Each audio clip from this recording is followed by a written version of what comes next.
अच्छा, आज हम देखते हैं बूटस्ट्रैप में फॉर्म्स किस तरह हैंडल करते हैं। तो लेफ़्ट साइड पे आपके पास फॉर्म्स का एक कैटेगरी आ रही है। इसमें अगर आप क्लिक करोगे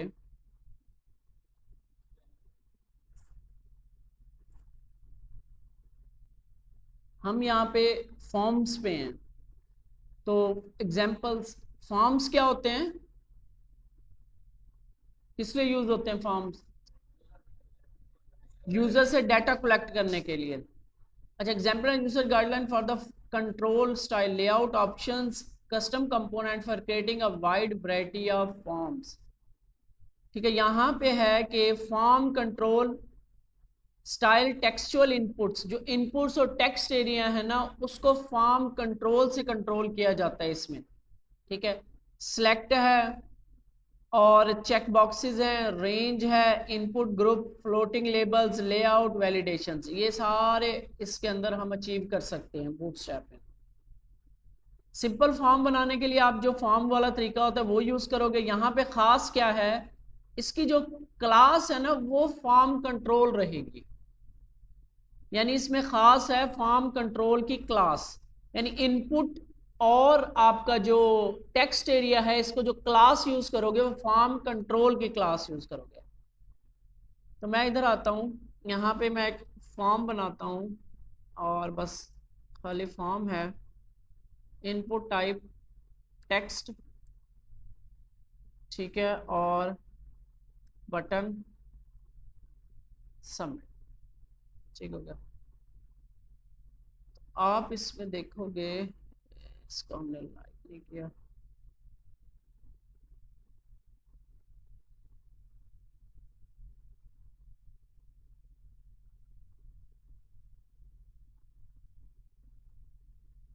यहाँ पे सिंपल ये हमारा फॉर्म जैसे आम फॉर्म होता है वैसे नजर आ रहा है। तो इसको हम अब अपनी जो इसकी फॉर्म की क्लासेस हैं वो अप्लाई करते हैं।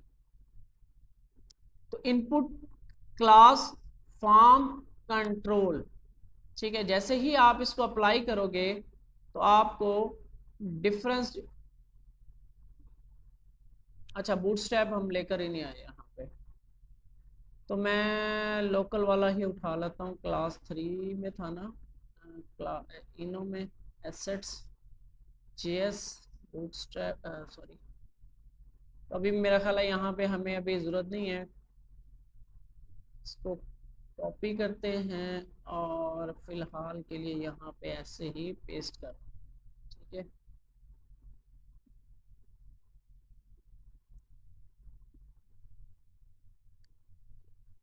तो bootstrap dot main dot style,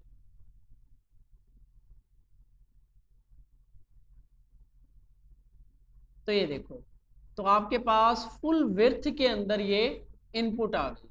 basically full width ये क्या करता है, इसको डिस्प्ले इनलाइन ब्लॉक ये फुल विड्थ कर देता है, फुल विड्थ कर देता है, डिस्प्ले नहीं, विड्थ इसकी 100% कर देता है।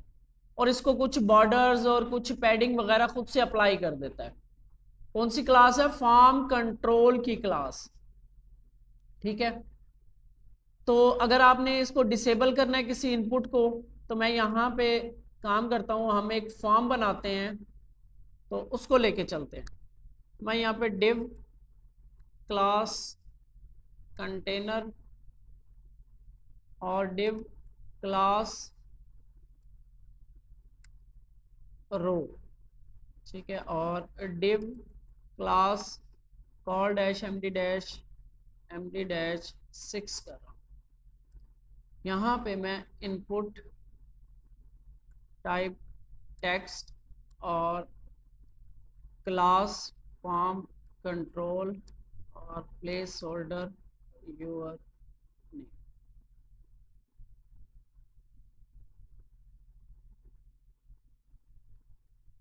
तो यहाँ पे आप इसको ज़रा हम पैडिंग शेडिंग दे लें थोड़ी सी, PY65, थोड़ा सा ऐसे जस्ट दिखाने के लिए आपको। तो ये आपके पास एक इनपुट बन गई है और ये 6 कॉलम्स के ऊपर है, 6 कॉलम्स पे, ठीक है। तो यहाँ पे मैं इसको एक दफ़ा कॉपी करके यहाँ पे योर ईमेल, दो कॉलम्स का फॉर्म बना ऐसे। ठीक हो गया। तो इसमें समझने वाली बात सिर्फ और सिर्फ फॉर्म कंट्रोल की क्लास है और कुछ नहीं है, बाकी सारा आप अपने जैसे स्टाइल करते हो वैसे करोगे। सिर्फ इनपुट को आपने फॉर्म कंट्रोल की क्लास लगानी है। डिसेबल बनाना है अगर आपने, तो आप क्या करोगे, तो यहाँ पे आपको क्लास फॉर्म कंट्रोल और फील्ड सेट का यूज करा। फील्ड सेट वैसे अब यूज नहीं होती, इसे आप अभी इग्नोर करते हैं हम। वैसे अगर आपने इनपुट को डिसेबल करना हो तो आप यहाँ पे डिसेबल्ड और इसकी वैल्यू बेसिकली ट्रू होती है, ये आप कर दोगे तो इनपुट आपकी डिसेबल हो जाएगी। ठीक है, आप इस पे अब टाइप नहीं कर सकते। डिसेबल करने के लिए किसी सिचुएशन में हमें जरूरत पड़ गई कि हमने डिसेबल करना है, ठीक है, जैसे कि हम एज के बाद जेंडर लेना चाह रहे हैं, तो जब तक वो एज सेलेक्ट नहीं करता तब तक जेंडर सेलेक्ट ना करे, तो हम जावास्क्रिप्ट से इसको कंट्रोल कर सकते हैं। ठीक है, वो आगे चल के हम देखेंगे किस तरह जावास्क्रिप्ट का यूज करना है हमने। इसके बाद फॉर्म कंट्रोल, यहां से आपका ये शुरू होता है basically form control. Give textual forms control like input and text area and upgrade with the custom styling focus star और स्टेट्स वगैरह। इस तरह से आप इसको फॉर्म कंट्रोल की क्लास लगा के आप इसको फोकस देखो इसका चेंज हो गया, विड्थ हाइट पैडिंग शेडिंग इसकी चेंज हो गई। ठीक है, दोनों पे ये फॉर्म कंट्रोल की क्लास टेक्स्ट एरिया भी लगेगी और इस पे भी लगेगी। ठीक है, इसके बाद इस इनपुट की साइजिंग है। अगर आपने इसको लार्ज करना है, same form control LG, form control SM, एक नॉर्मल। तो हम यहाँ पे ऐसे करते हैं 4 4 के 3 बना,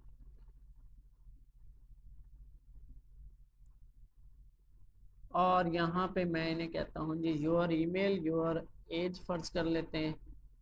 अच्छा जी, यहाँ पे आपने क्लास लगानी है फॉर्म कंट्रोल LG लार्ज के लिए, और स्मॉल बनाना है अपने फॉर्म कंट्रोल SM। तो 3 डिफरेंट साइज फॉर्म कंट्रोल, यहाँ से कंट्रोल के क्लास, तो 3 डिफरेंट साइजेस में आप इसको बना सकते हो। वही LG SM वाला काम वही चलेगा, वही कंसेप्ट चल रहा है बटन वाला। ठीक है, तो ये कंसेप्ट वही चल रहा है, ये नॉर्मल, ये LG, ये SM। इसके अलावा डिसेबल कर सकते हो, रीड ओनली भी बना सकते हो उसको। रीड ओनली का मतलब होता है कि सिर्फ इसको आप रीड कर सकते हो। इसके लिए भी आप जैसे यहाँ पे हमने डिसेबल किया है ना, तो यहाँ पे रीड ओनली भी होता है, इसकी भी वैल्यू ट्रू होती है। तो ये डिसेबल तो होगा लेकिन आप इसमें कुछ डिसेबल नहीं होगा, लेकिन आप इसमें कुछ टाइप नहीं कर सकते। ठीक है, ये तो बिल्कुल ही डिसेबल है ना, इसको आप रीड भी नहीं कर सकते। इसको आप रीड कर सकते हो, अगर इसमें कुछ लिखा होता तो आप रीड कर सकते, यानी कि यहाँ पे इसको रीड ओनली बनाया, तो इसकी अगर मैं वैल्यू डाल दूं ABC, तो आप इसको रीड कर सकते हो, सिलेक्ट करके कॉपी कर सकते हो। इसको तो आप सिलेक्ट भी नहीं कर सकते। ठीक है, डिसेबल्ड को। तो रीड ओनली और डिसेबल्ड में फर्क है। तो क्या एट्रीब्यूट्स है डिसेबल्ड और रीड ओनली। इसके बाद फाइल इनपुट, तो फाइल इनपुट भी बेसिकली वही है, फॉर्म कंट्रोल की क्लास लगेगी। जस्ट सिर्फ इसमें समझने वाली बात सिर्फ यही है, फॉर्म कंट्रोल की क्लास, और इसमें कुछ भी खास समझने वाला नहीं है। सिलेक्ट आपने बनाना, सिलेक्ट ये ड्रॉप डाउन। ठीक है, तो मैं नई रो स्टार्ट करता हूँ। इस रो को ऐसे कॉपी कर लेते हैं यहाँ से, तो मैं यहाँ पे कहता हूँ इसको हम बनाते हैं, इसको पहले को सेलेक्ट, और सेलेक्ट नेम सिटी। ठीक है, क्लास फॉर्म सेलेक्ट आएगी। अब सेम उसी तरह 3 इसके वेरिएंट है, प्लेन, स्मॉल और LG। ठीक है, तो मैं नॉर्मल बना रहा हूँ और इसमें मैंने कहा option value Karachi.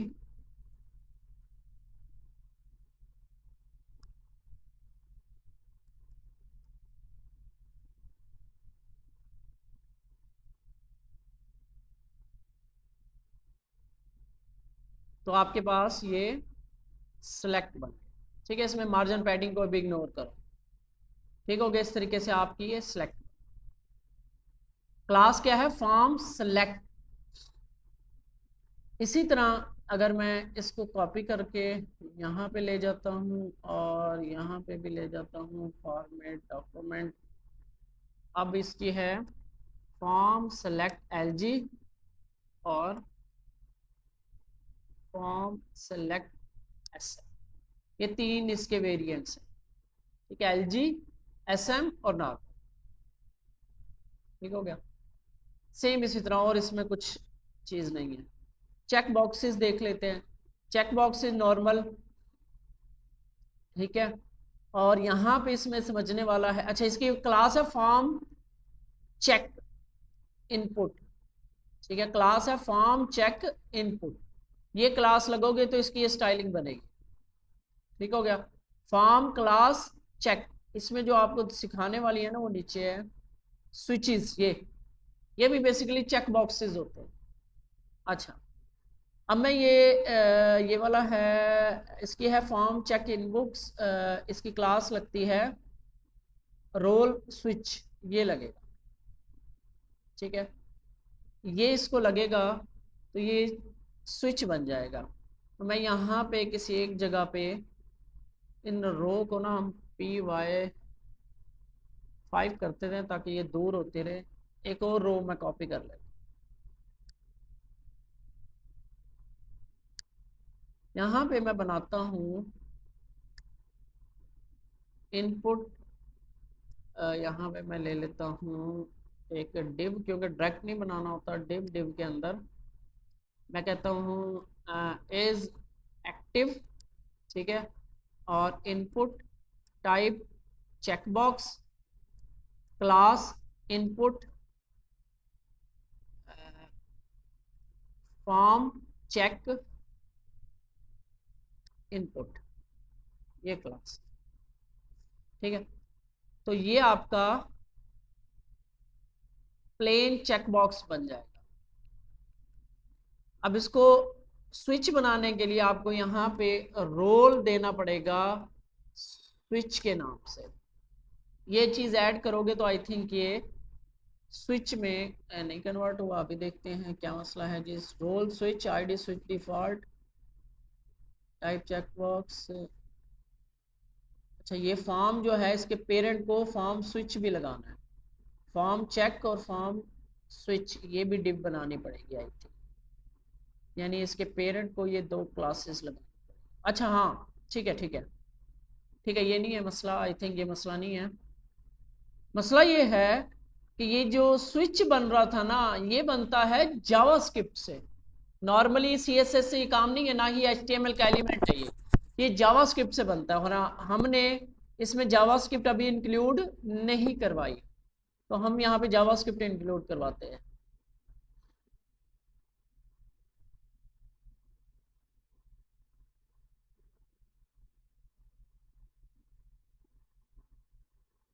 Script src./bundle,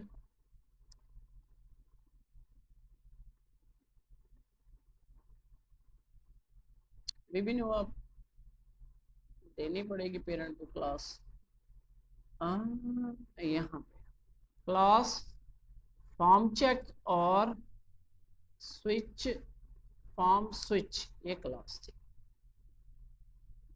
अब तो ये आपका ये इस तरह से स्विच बन जाएगा, लेकिन इसके लिए जावास्क्रिप्ट भी लाजमी है। अगर हम इसे ख़त्म करें, नहीं लाजमी हुआ, फिर ठीक है, बस ठीक है। फिर तो जावास्क्रिप्ट ज़रूरी नहीं है इसके लिए भाई, कभी ज़रूरत पड़ी नहीं है इसको यूज़ करने की। फर्स्ट टाइम यूज़ आप पढ़ने की हद तक की है, बस अभी तक यूज़ नहीं किया इसको। ठीक है, तो ये आपका कुछ स्विच टाइप बन गया, इन्होंने अब CSS से कंट्रोल कर लिया इसे। इसकी जो वैल्यू होगी,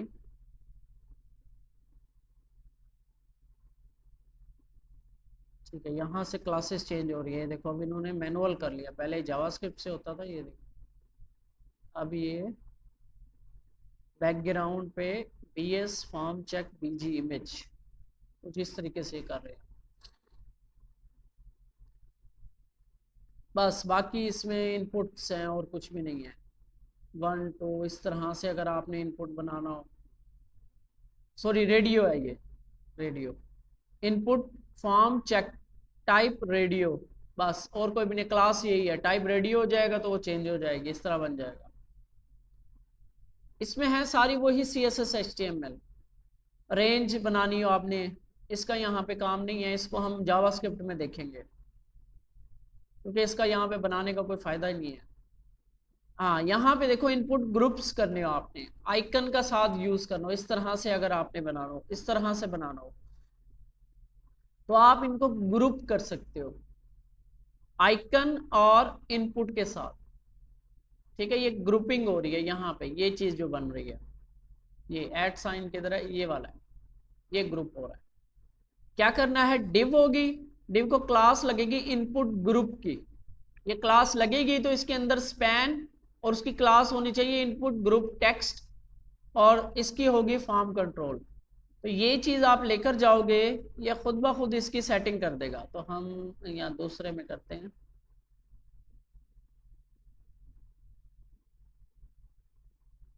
ये देखो इस तरह से ग्रुपिंग कर दी, खुद ही कर देगा। लेकिन इसके लिए आपको क्या करना है, इनपुट ग्रुप की क्लास यूज करनी है डिव को, और उसके अंदर फिर ये दो इनपुट और स्पैन, और स्पैन की क्लास ये होनी चाहिए इनपुट ग्रुप टेक्स्ट, और फॉर्म कंट्रोल, इसकी इनपुट की क्लास फॉर्म कंट्रोल ही होगी।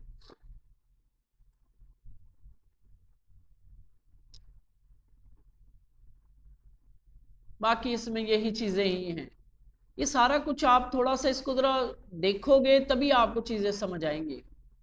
ये मैं आपको करवा दूंगा, आप भूल जाओगे सारा कुछ, हम भी भूल जाते हैं चीजें, लेकिन पता है कि कैसे यूज करनी है, देख के दोबारा आ जाएगी माइंड में।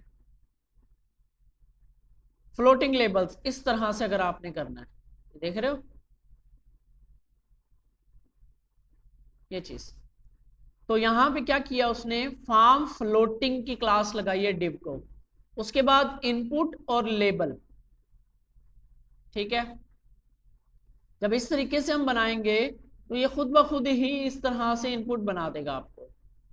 यानी हम इसमें आते हैं और यहाँ पे ये ट्राई करते हैं, डिव क्लास फॉर्म फ्लोटिंग, ठीक है, और input type text class form control, और प्लेस होल्डर योर नेम, और यहाँ पे था लेबल, लेबल लगा हुआ है।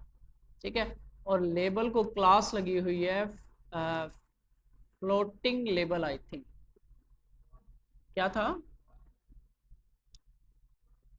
अच्छा बस इसको जरूरत ही नहीं है, कोई भी क्लास लगाने की जरूरत नहीं है, क्योंकि इसके पेरेंट को लग गई है, ये खुद ही हैंडल कर लेगा। लेबल कुछ लिखा तो है नहीं, योर नेम, ये देखो खुद ही हैंडल कर। तो कुछ इन्होंने अपने स्ट्रक्चर बना के रखा हुआ है, आपने जैसे उसको फॉलो करना है, और वो फॉलो करने के लिए आपको यहां से इसकी हेल्प लेनी पड़ेगी।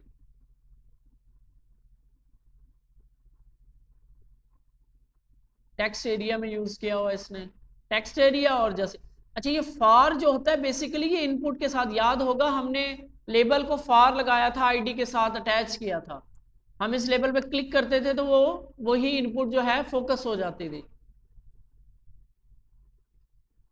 इसके बाद लेआउट है, लेआउट में क्या है कि आप दो कॉलम बनाना है तो सेम इसी तरह जैसे मैं बना रहा हूँ इसी तरीके से आपने रोज कॉलम में डिवाइड कर देना, बस ये लेआउट है। यानी आपने सिंगल आ गया आपका फॉर्म ग्रिड, वही रो कॉलम्स, दो कॉलम बन जाएंगे आपके। अच्छा यहाँ पे गटर्स की बात हो रही है यहाँ पे, बाकी ये वैलिडेशन है ये हम जावास्क्रिप्ट में देखेंगे बेसिकली। यहाँ नीचे ये हमारा जो फॉर्म्स वाला सेक्शन है ना, ये यहाँ पे कंप्लीट होता है। ये जो वैलिडेशन है हम जावास्क्रिप्ट में जाके देखेंगे, एक वैलिडेशन और एक रेंज, ये हम जावास्क्रिप्ट में यूज करेंगे, वहां पे आपको समझ आ जाएगी। तो यहां से हमारे पास लेआउट वाला ब्रेक पॉइंट हो गया, कंटेनर हो गया, ग्रिड हो गया, कॉलम्स हो गया, गटर्स, ये देख लेते हैं, ये दोनों सेक्शन कंप्लीट कर लेते हैं।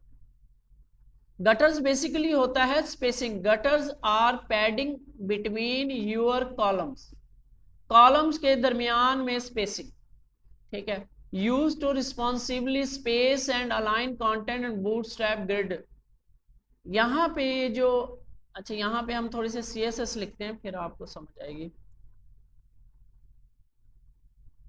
डॉट रो के अंदर जो डिव हैं पहले पहले उनको बॉर्डर लग जाए 1px सॉलिड रेड,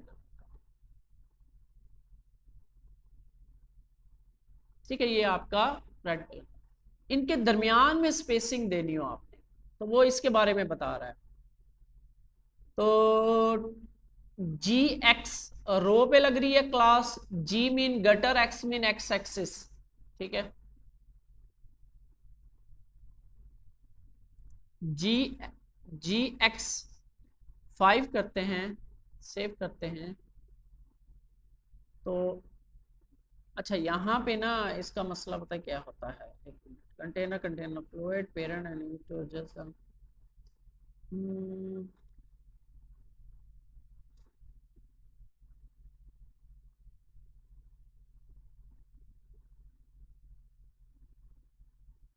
जी वाई करें, एक मिनट। यहाँ पे हमारे पास क्योंकि रो जो है 2 आ गई हैं, तो ये एक ही कॉलम में वाई तो वैसे ही नहीं लगनी। इसको, इस रो को ख़त्म करते हैं और इस रो को भी ख़त्म करते हैं, इसको 4 को एक ही रो में कर देते हैं, 1 2 3 4 5 6, 4 4 के ये एक ही रो में आ। अब करके देखते हैं, ये ना प्रॉब्लम करता है, इसका थोड़ा सा देखने वाला, ये आप जी वाई, ठीक है, वाई एक्सिस पे करता है, एक्स एक्सिस पे ना बेसिकली इसके दरमियान में ना कहीं गैप देता है, इसका जरा देखना है कि horizontal gap used to control the horizontal gutter width container or container period may need to be adjusted if larger gutter are used to अच्छा यहाँ पे है ना जी जी एक्स 2 करते हैं, क्योंकि वो जो पेरेंट है ना वो एडजस्ट नहीं है, ये जो पेरेंट है ना ये एडजस्ट नहीं है, इस वजह से यहाँ पे स्पेसिंग अप्लाई नहीं करता। यहाँ पे आप देखो, तो ये देखो, ये इसने स्पेसिंग अप्लाई एक्स एक्सिस पे अंदर की तरफ की हुई है, ये वाई एक्सिस पे है, ठीक है। लेकिन एक्स एक्सिस पे अगर आप देखो, इसको मैं ऐसे रखता हूँ, तो अब देखना ये जो यूर एज, ये इनपुट्स जो है ना इनके दरमियान में स्पेसिंग आ रही है, देख रहे हो, ये क्योंकि मैंने बॉर्डर लगा दी इसलिए फील नहीं हो रहा, अंदर की तरफ ये स्पेसिंग दे रहा है आपको ज्यादा। अगर हम लगाते हैं ना बॉर्डर इन डिव के अंदर, जो डिव के अंदर डिव है नहीं वैसे हमारे पास, तो इसका तरीकेकार यही होता है कि डिव के अंदर यानी कॉल एमडी के अंदर एक और डिव बना लो, उसको बॉर्डर लगाओगे ना फिर आपको स्पेसिंग सही नजर आएगी। ये जो है ना ये वाली रो, इसको मैंने लगाया हुआ है, तो इसको करके देखते हैं, डिव के अंदर डिव, डिव के अंदर फिर डिव, अब ये इनको लग रही है।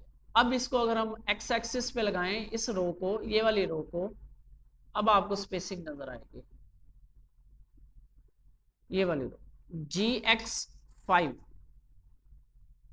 ये देखो, ठीक है। तो ये अंदर की तरफ पैडिंग ऐड होती है बेसिकली, वर्टिकल में आई थिंक मार्जिन ऐड करता है, ये गैप देता है, क्या करता है ये गैप दे रहा था,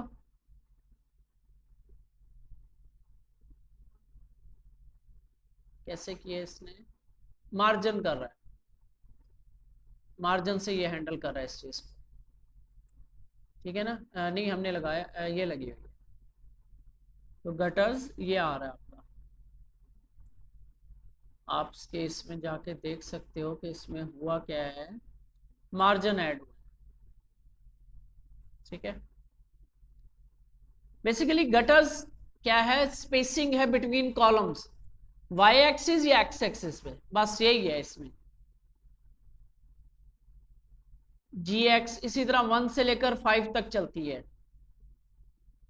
कॉलम्स घटक, अच्छा अब कॉलम्स को सेंटर में करना हो, फर्ज करते हैं यहां पे हमारे पास इस लाइन में हमारे पास 4 4 के 2 कॉलम है, ठीक है, 4 4 के 2 कॉलम, लेकिन इसको हमने सेंटर में लेकर आना है।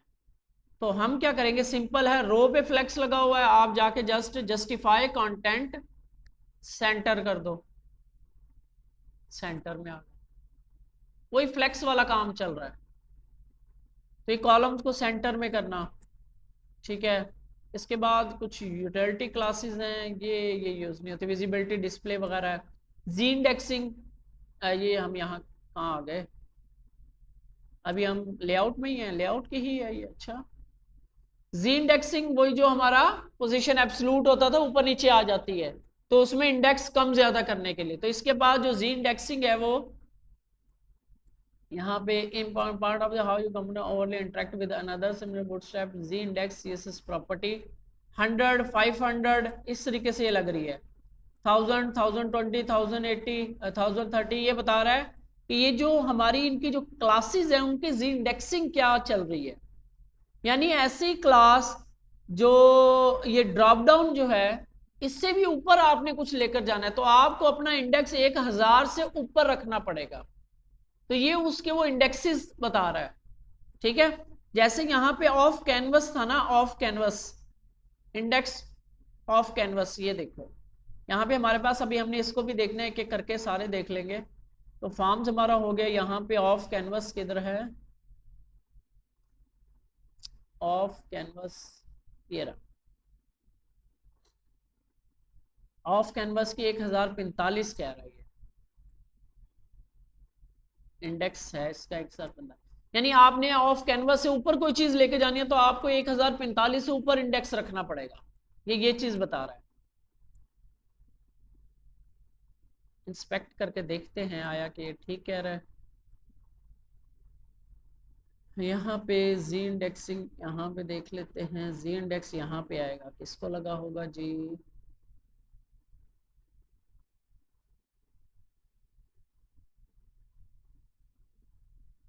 ये है,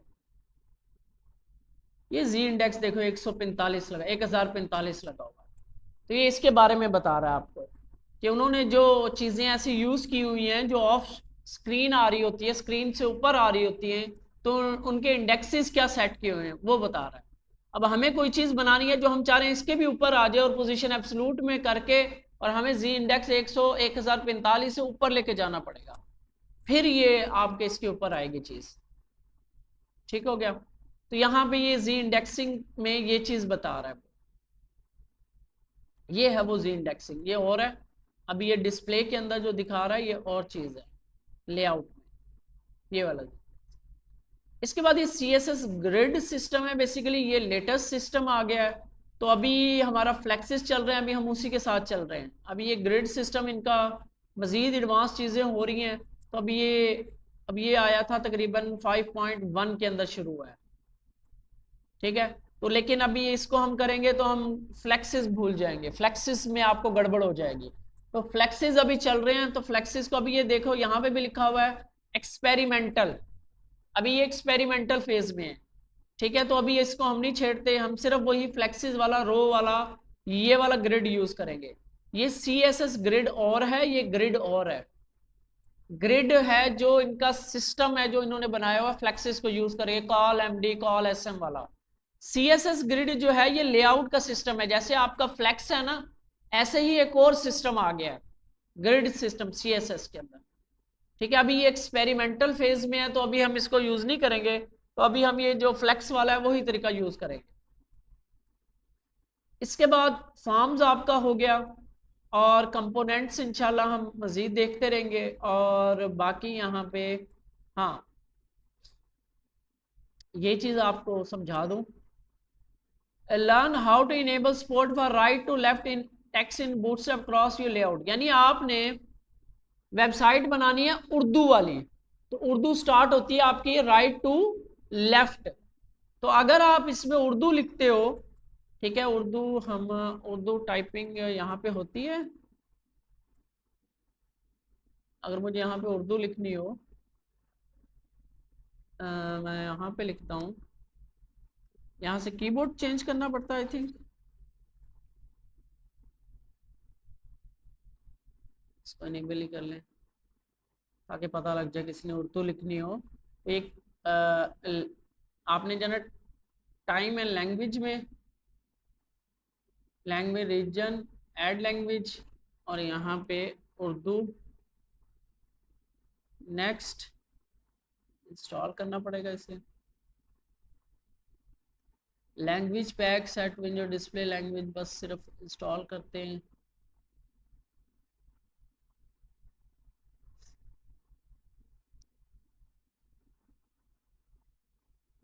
करो, चल नहीं रही है।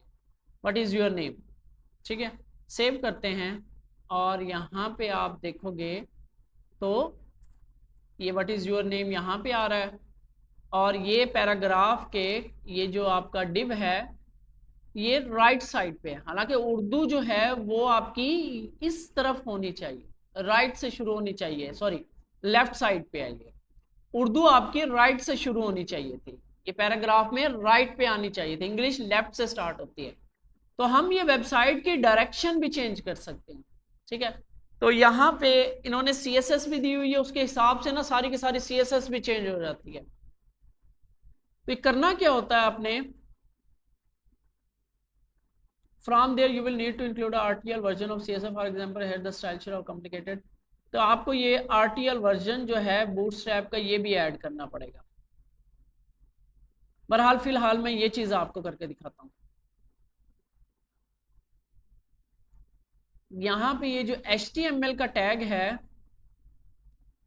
यहाँ पे आपको डायरेक्शन देनी होती है RTL, right to left. LTR होती है लेफ्ट टू राइट, RTL होती है राइट टू लेफ्ट, कि मेरी अब लैंग्वेज जो है वो राइट टू लेफ्ट होगी। तो अब देखो आप, उर्दू राइट से शुरू हो रही है, अब इंग्लिश भी राइट पे चल गई क्योंकि मैंने ओवरऑल लैंग्वेज चेंज कर दी, ठीक है। लेकिन इसको हम आई थिंक इस चीज को हम, अगर मैं यहाँ पे क्लास लगाऊं Urdu TXT, I think CSS से भी चेंज होती है, मुझे अगर भूल नहीं रहा तो TXT।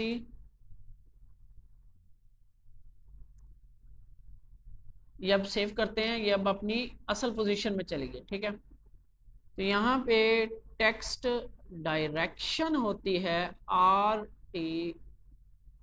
RTL आई थिंक, अगर प्रॉपर्टी है direction,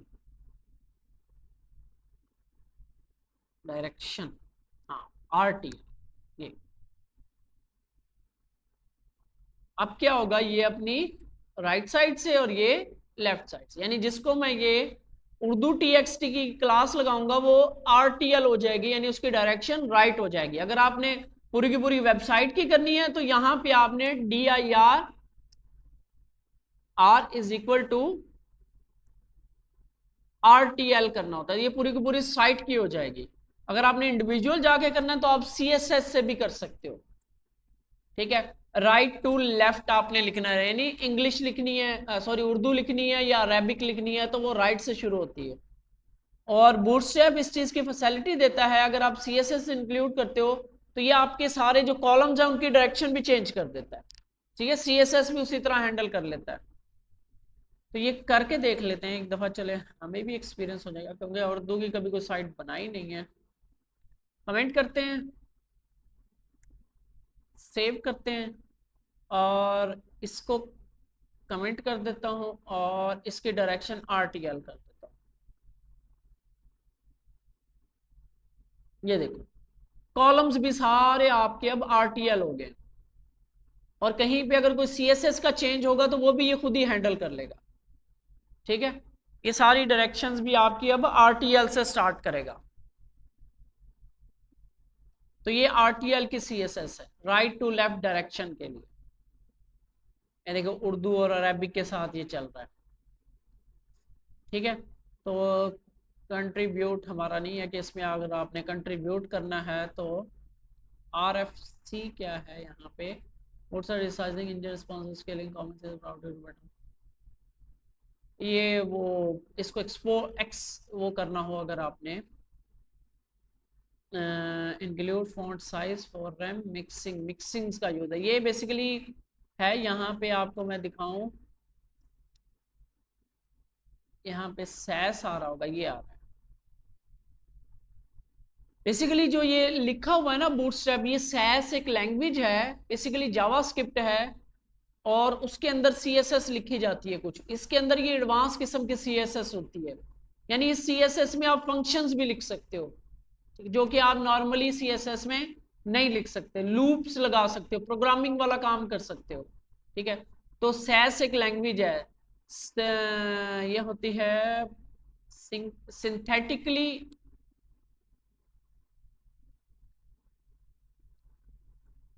synthetically awesome style sheet, हाँ ये लैंग्वेज है जिसमें ये लिखी हुई है बूटस्ट्रैप। फिर उसको कन्वर्ट कर दिया जाता है सीएसएस के अंदर, जो उसकी आउटपुट आती है वो सीएसएस में आती है।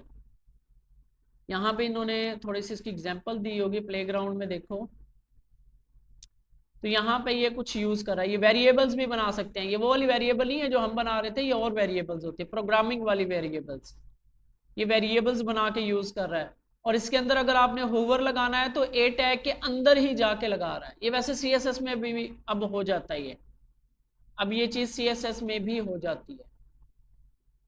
तो ये देखो ए टैग, और ए टैग पे होवर क्लास भी उसके अंदर ही ले गया। ठीक है, एंड लगा के कॉलन लगा के होवर, और आउटपुट जो है वो ये आ रही है, ये राइट साइड पे आउटपुट आ रही है, ये सैस लिखी हुई है। ठीक है, लेकिन ये हमारा ये टॉपिक नहीं है, ये एडवांस किस्म की सीएसएस है यही सीएसएस ही आम, लेकिन लिखने के तरीकेकार चेंज है। ठीक है जी, लेआउट हमारा हो गया, हमारा फॉर्म हो गया। ठीक है, और हमारे कुछ कंपोनेंट्स हो गए, तो इसमें से एक दो कंपोनेंट जैसे यूज होते रहेंगे हम देखते रहेंगे। इसके बाद हम कल देखेंगे इंशाल्लाह इसकी जो यूटिलिटी क्लासेस है, वो भी वैसे हमने देख ली हैं, कुछ को हम देख लेंगे यहाँ पे, एक दो चार हैं अहम, वो देख लेंगे टॉपिक। बाकी आपका ऑलमोस्ट जो है ना 80 to 90% ये कवर होता है, बाकी आपको काम करने से आएगा, जितनी आप डिजाइन बनाओगे तभी आएगा आपको ये। एक आपको डिजाइन दी है, इसको खत्म करेंगे हम कल, फिर एक और डिजाइन बनाएंगे, फिर एक और बनाएंगे, दो तीन डिजाइन आपके हाथ से निकलेंगे तो आपको चीजें खुद ब खुद याद हो जाएंगी। ठीक हो गया।